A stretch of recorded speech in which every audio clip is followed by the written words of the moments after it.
No spring game at Nebraska? They've got the Husker games. What the heck is that? We'll explain next in the mailbag.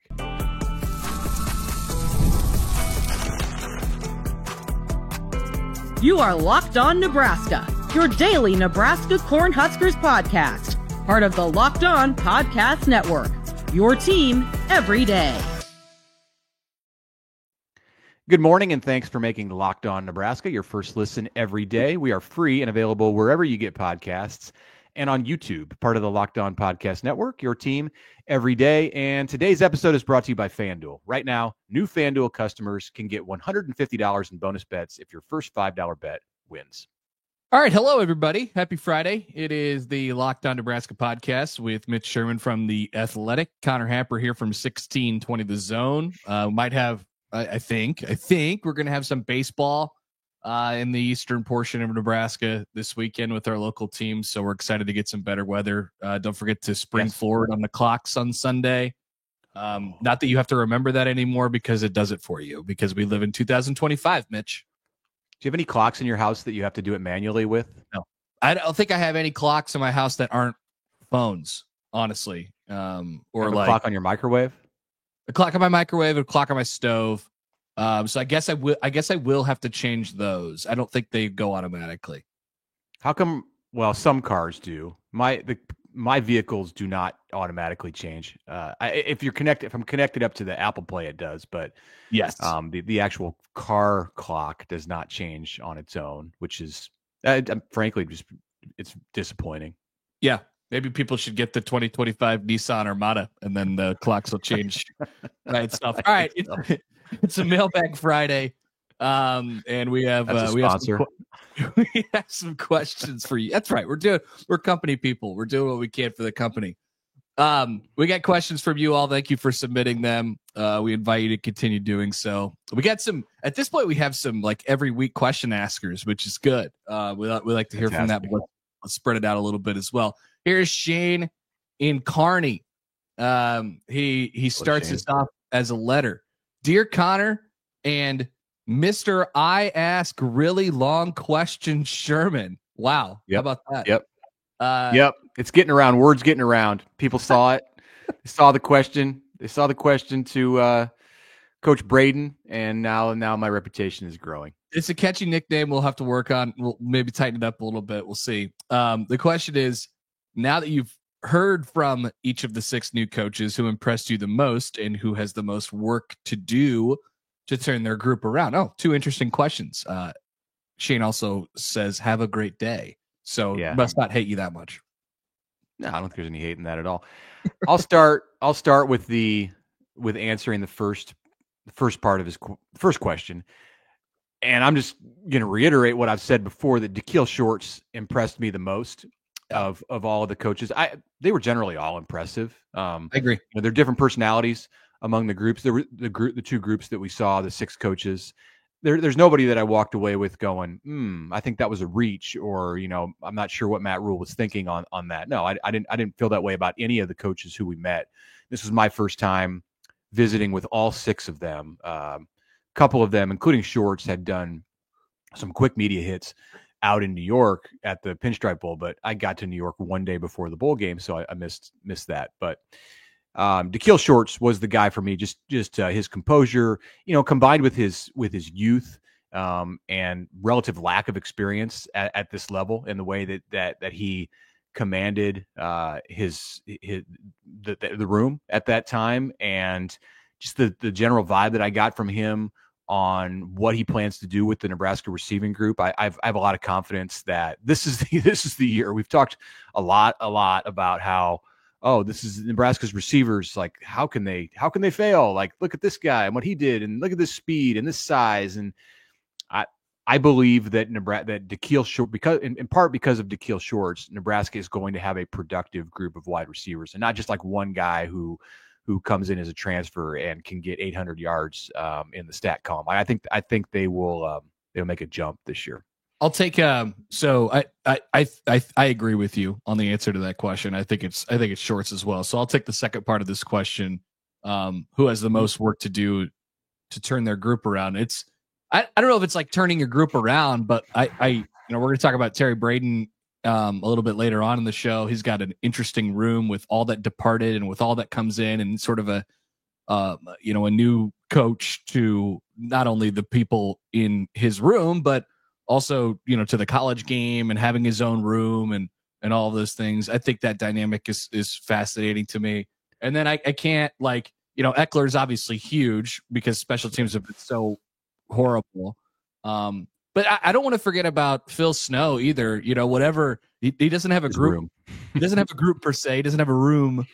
His room is sort of nebulous and it's everywhere. But I do think he is going to have a pretty big impact on what Nebraska is in 2025.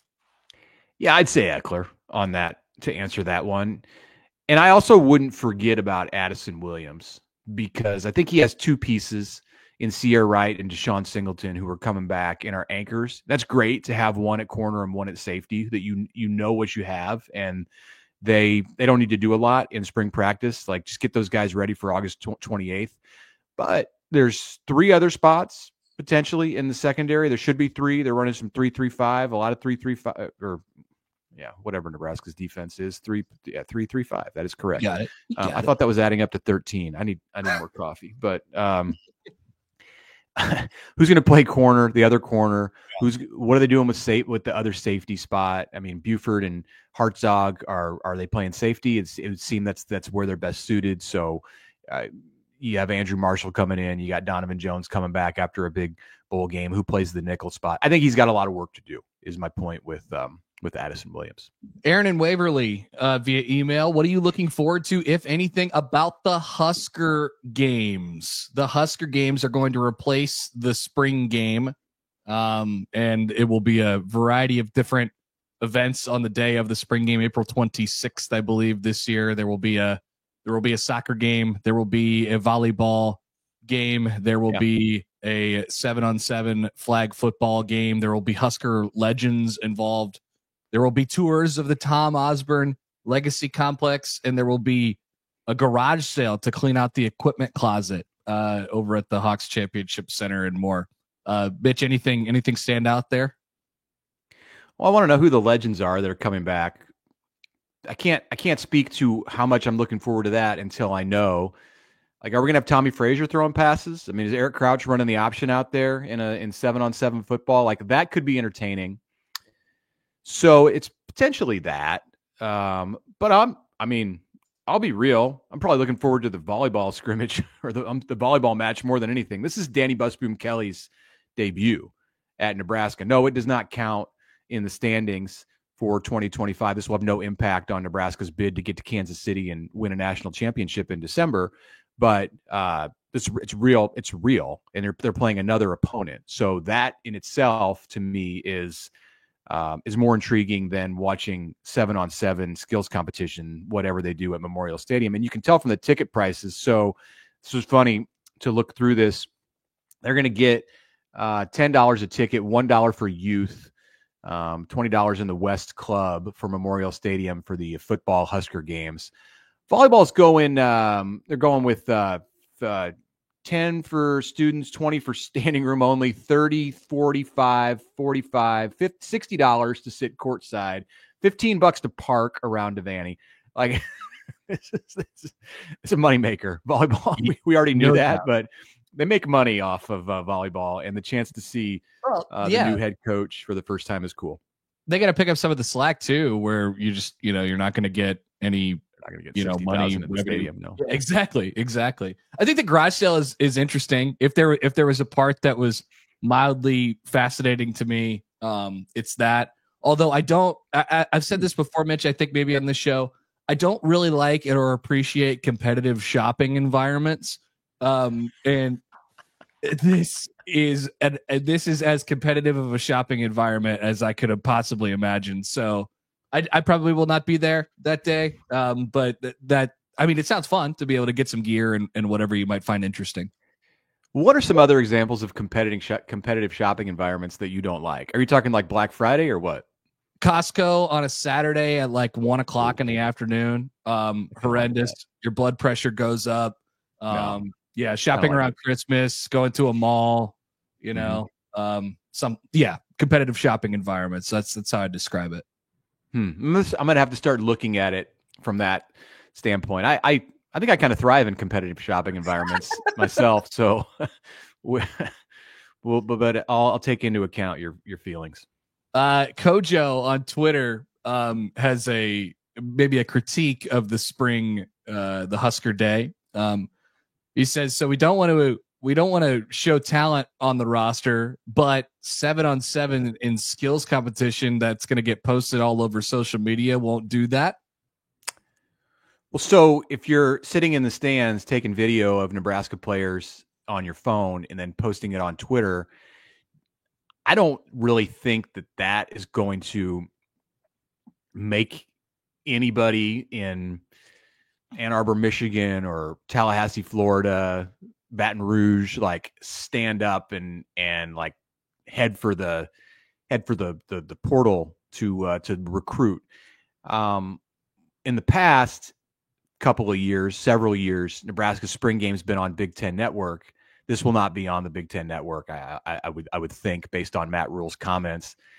And like you can't, like Nebraska has games on film, and so there's an awareness out there. They play in stadiums in front of a lot of people. Like there's an awareness out there of what kind of athletes exist at all levels of college football. You can't hide that from everyone. What Matt Rule is talking about, and I don't believe that this is the entire reason that Nebraska is canceling the spring game. That's maybe a bigger point here. But what he's talking about is having a game, 11-on-11 blocking, running routes, all of that available on a major network. There's a big difference between that and a skills competition that somebody might pick up some grainy video of from the 30-yard line. Yeah, I think you got to the main point there, which is, I think that's what Kojo's trying to point out here. Like, all right, is this really a valid excuse to cancel the spring game? Okay. And like to that point, I kind of shrug my shoulders. Like they could say whatever they want for the reasoning behind it. I do think that is a part of it. Like I do believe Rule when, he said his players got calls from, whatever after the spring game last year. Like I believe that, but is that the 100% motivation for moving this thing out? Like, no, I don't believe it is. And they're going to reinvent it. And hopefully something in there catches on and they can continue it as a tradition going forward. Let's take a break here. We'll be back. We still have many questions from you all coming up on the Locked On Nebraska podcast. But first, a word from our friends with the FanDuel Sportsbook. When the game tips off, the NBA action is just getting started, and there's no better place to get in on that action than with FanDuel, America's #1 sportsbook. With FanDuel, you can place live bets throughout the game. So if you miss opening tip-off, if you're a little late getting to the party, or if you are seeing something brewing during a game, like a big fourth quarter comeback, which do happen in the NBA from time to time, you can stay in the action with FanDuel. And if you're looking for a bigger payout, you could also combine those live bets into a live same game parlay, which is absolutely fantastic. Once again, bet before the game starts, during the game, and then I like some long-term bets as well. Take a look at some NBA futures if you're interested on the FanDuel Sportsbook. There's plenty available for you right now. New customers of FanDuel can get $150 in bonus bets if your first $5 bet wins. That's at FanDuel.com. Head there today, FanDuel.com, for your shot at $150 in bonus bets. Make every moment more with FanDuel, the official sports betting partner of the NBA.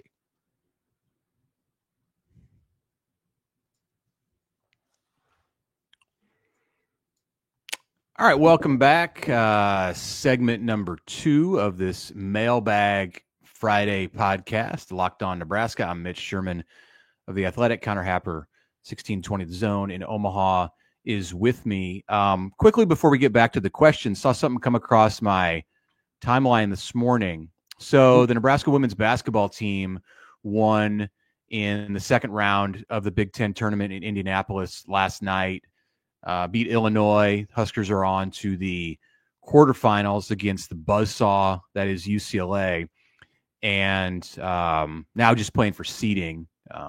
Amy Williams' team is 21 victories, So tonight, this afternoon, I believe it's 5:30, the quarterfinal game against UCLA, according to the post from Coatman1, otherwise known as Matt Coatney, will be the 800th radio broadcast for Matt and Jeff Greesh of Nebraska women's basketball. These guys are like, in their third decade of doing this. Yeah. So shout out to them.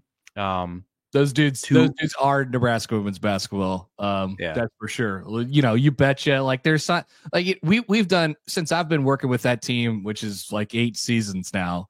I mean, we've done like 4 or 5 different promotions. Like, they have those roller banners that say like "You Betcha" and stuff like that. That's it's ingrained into the DNA and the fabric of a Nebraska women's basketball now. Those guys love it. That's awesome. 800 games. That's a testament to those two for sure. Jeff started with Angela Beck. Crazy. And then Coatney came on board, and Jeff is the media relations director for Nebraska women's basketball long time.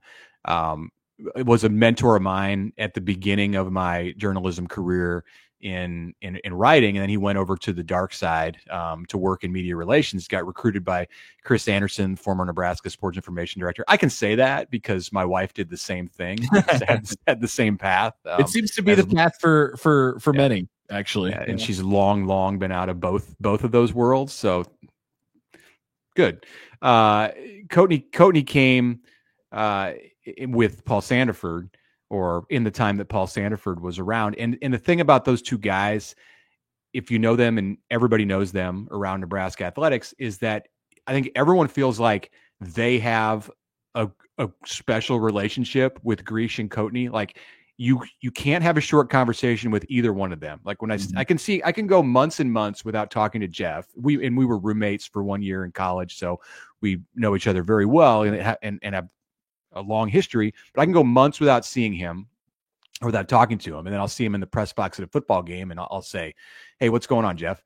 And like 17 minutes later, he'll be at the end of his answer. Well, let me tell you, Mitch. And then, and then it starts. So it's in Coatney's, like, he's one of a kind. So huge congrats to those guys on getting to broadcast number 800, and maybe they can get an upset of all upsets today with number 800. If not, then they're off to the NCAA tournament for 801. Yeah, they'll still get 801 in the NCAA tournament, which is good. Remember, that team went all the way to the Big Ten final last year, sort of like surprisingly. So you never know. All right, back to the questions. We got Vincent Napa on email. Once again, a weekly question asker at this point. First of all, he says, "I've become an everydayer." Good terminology on the listening front. Listening to Coach Eckler talk special teams makes me want to run down the field on kickoff. But I'm 52 years old, so that might lead to a trip to the emergency room. Various metrics suggest that winning the special teams battle translates to 3 to 7 points a game. By that logic, should Nebraska flip 2 of these 1-score losses per year? It's an interesting way to look at it. Possibly. The other team has a little something to do with that too. And just because you have a good special teams coordinator doesn't mean you're going to flip every game by 3 to 7 points. If that was the case, then yeah, Nebraska would change a couple of losses, turn a couple of close losses into defeats. But like, there's going to be an ebb and flow to this. Like, it isn't going to be overnight. They could be much better on special teams. And I would say maybe a more realistic expectation is that you're going to win 1 more, and aim for more. Aim to win 2 more. There have been, in Matt Rule's 2 years, more than half of his games have been decided by 1 score. More than half of I think it's 13 of the 25 have been just 1-score decisions. And you could probably make a case that they've lost 4 or 5 because of special teams mistakes. And it's not all that. Like, special teams played a big role. Yeah. It's not like, oh, the offense had nothing to do with it, or the defense. No, I mean, the special teams had an oversized role in several of those games. The hope is that it makes a difference and they win more games because they have special teams that are above the curve. Like, you want to be above the top half of the Big Ten. If you look at it just like as a math equation, like purely as a math equation, then you could really convince yourself that this is that could happen.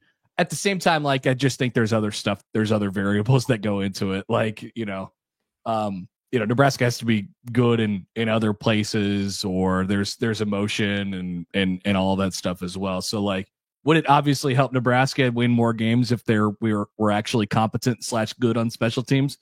You bet it would. And would it directly translate to 2 more wins?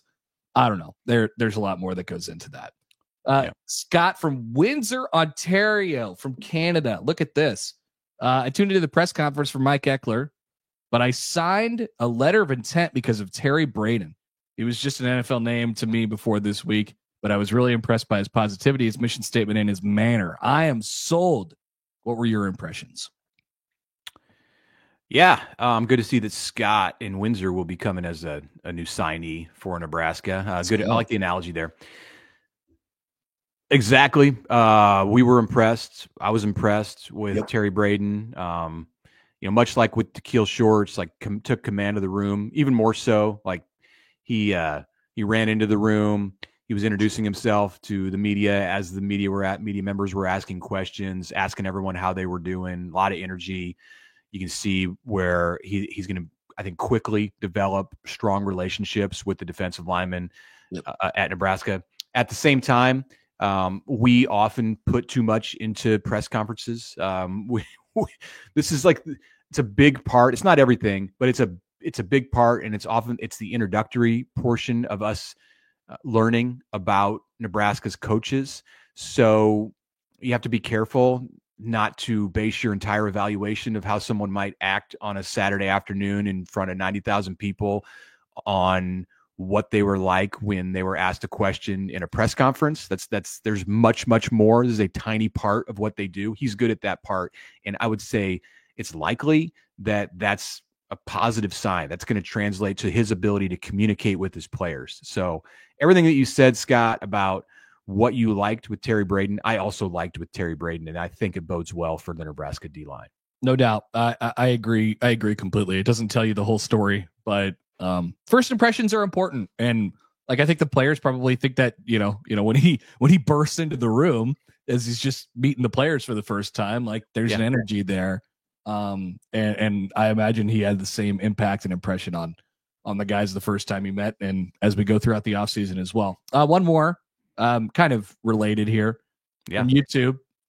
If you could read people at all, you could spot true leadership in a heartbeat. I'm sure that in his travels, Coach Eck has seen all types of people and knows what a leader looks like. We were talking about how impressed Ekeler was with Matt Rhule as a leader, and sort of dissecting that yesterday. That's about that.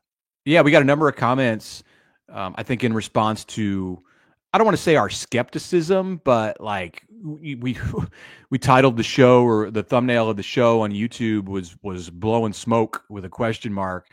And we wondered, hey, does Mike Ekeler really know enough about Matt Rhule to term him as the best leader that he's been around in this notable coaching career with lots of stops that Ekeler has enjoyed? Like, don't you have to coach with someone to learn about what kind of a leader they are? And several of our viewers said no. Like, you can, like Scott on YouTube says here, you can spot true leadership in a heartbeat. And I think there's some truth to that. We talked about it with Terry Braden just a minute ago. A guy walks into a room, Da'Keil Shorts walks into a room, like we're up here telling you what a great leader we think he is. So Mike Ekeler spent a lot more time around Matt Rhule this month than we've spent around Terry Braden or Da'Keil Shorts. So I do think that he's got an ability, a sense there to get a gauge on him.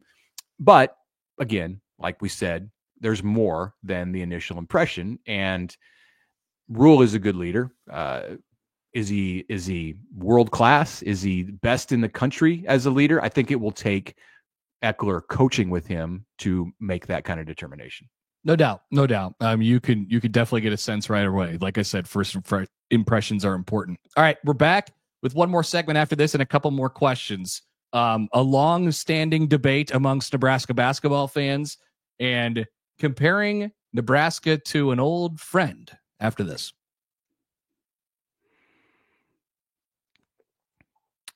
A message here from Nissan. At Nissan, we're all about the stats because numbers don't lie. And when it comes to the all-new Nissan Armada Pro 4X, the numbers are on an MVP level. With the ability to tow up to 8,500 pounds, it can quite literally carry the whole team plus the gear wherever you need to go. It's powered by a twin-turbo V6 engine, delivering the strength and performance to handle highways, back roads, and everything in between. And with room for up to 8 people, the Armada Pro 4X is built for big crews, big adventures, and even bigger memories. Whether you're exploring off-road trails or rolling up to the arena, the Armada Pro 4X brings power, versatility, and style wherever you go. Take your adventures to new heights in the all-new Nissan Armada Pro 4X. Learn more at nissanusa.com.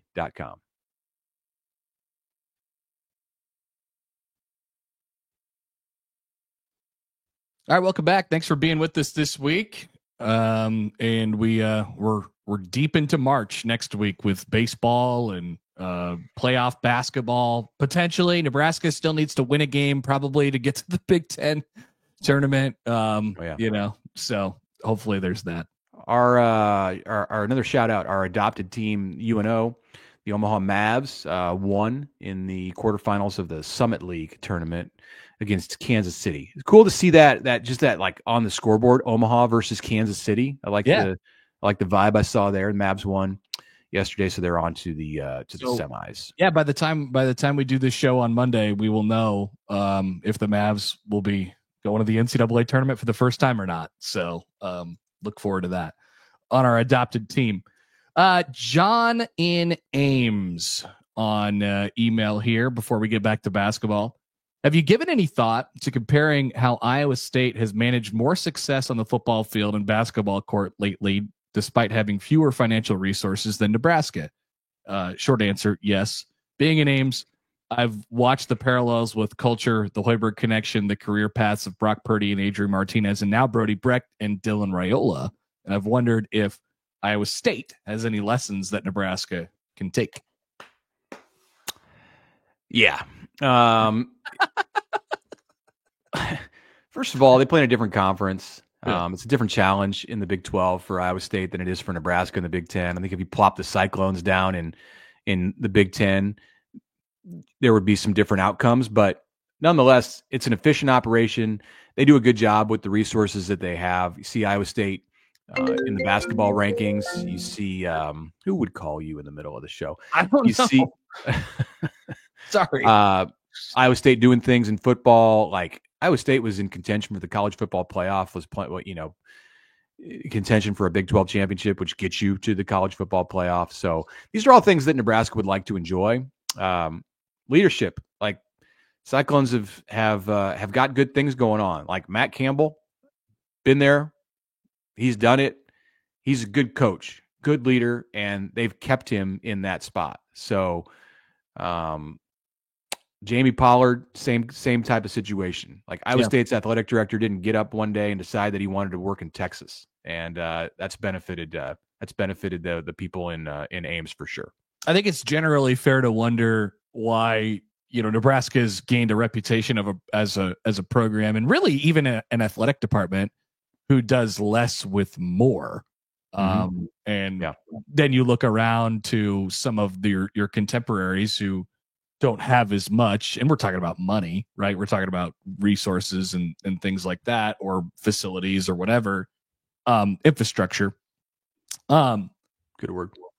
So Iowa State is certainly one of those that has had some success by just hiring good coaches. TJ Otzelberger at Iowa State has done a fantastic job, right? But like identifying really good coaches and winning as a result of that, and then the resources will start to kind of pour in. I think not to be this guy, but like I think Nebraska basketball fans look at Creighton and they're like, well, how is this possible that they keep doing this with whatever they have every year?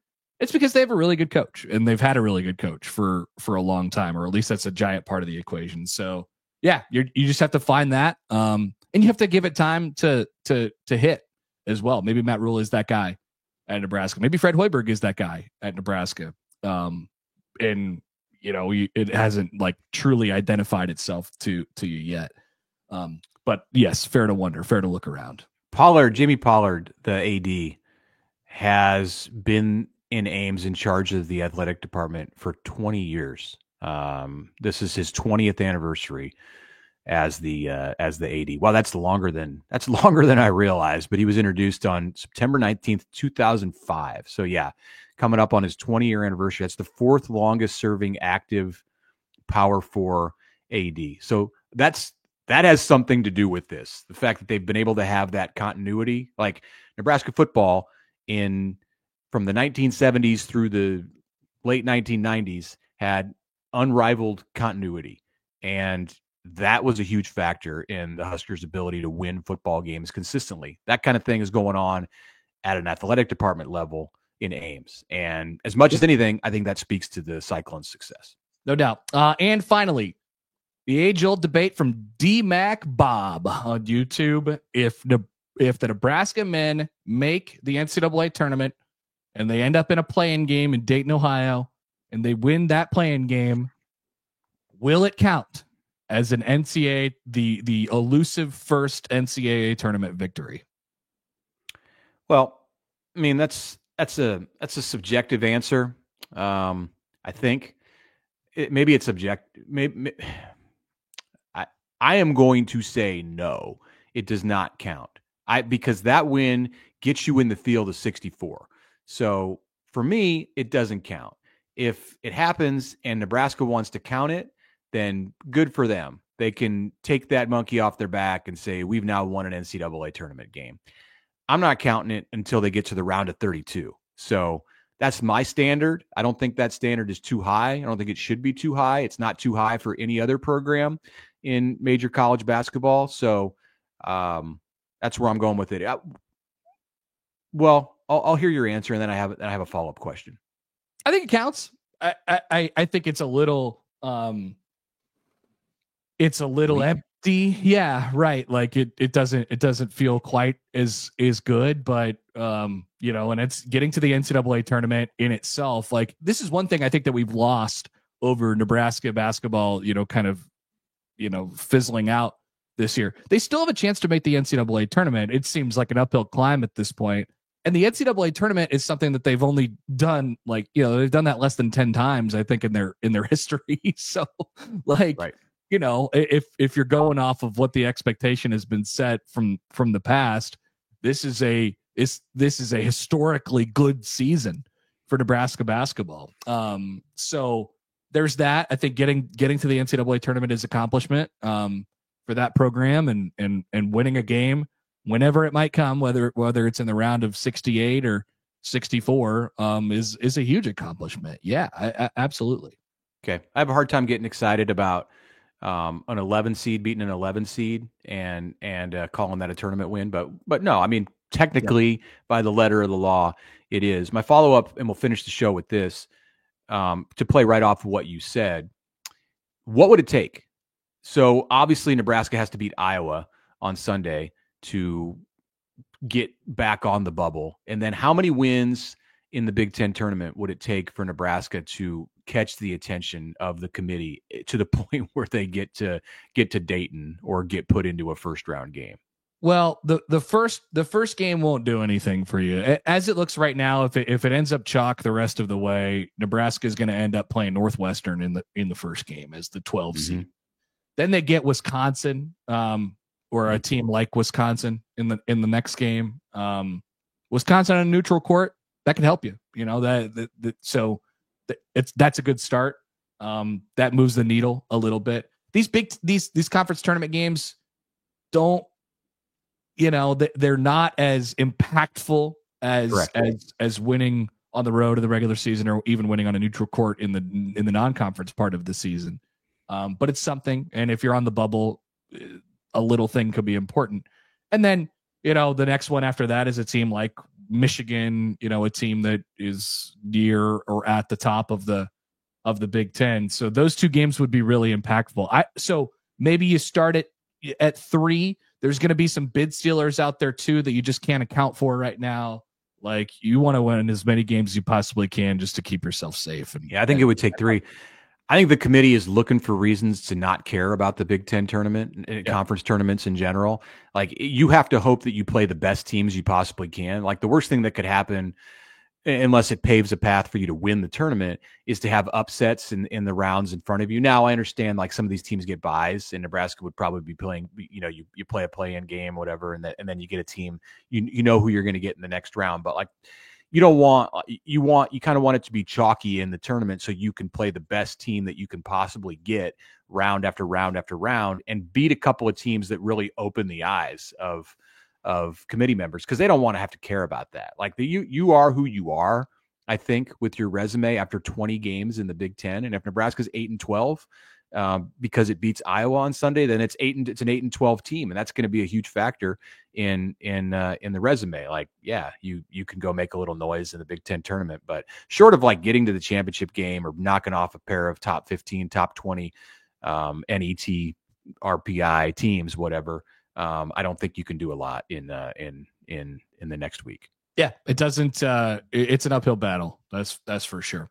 All right, Mitch, that's it for us this week. Appreciate you guys asking questions and making our topics for us on a Friday. It's appreciated. Thank you for making Locked On Nebraska your first listen today. For your second listen, you can get more informed with Locked On College Basketball. Don't wait for March. You can be the most informed college basketball fan right now. Find Locked On College Basketball on YouTube or wherever you get your podcasts.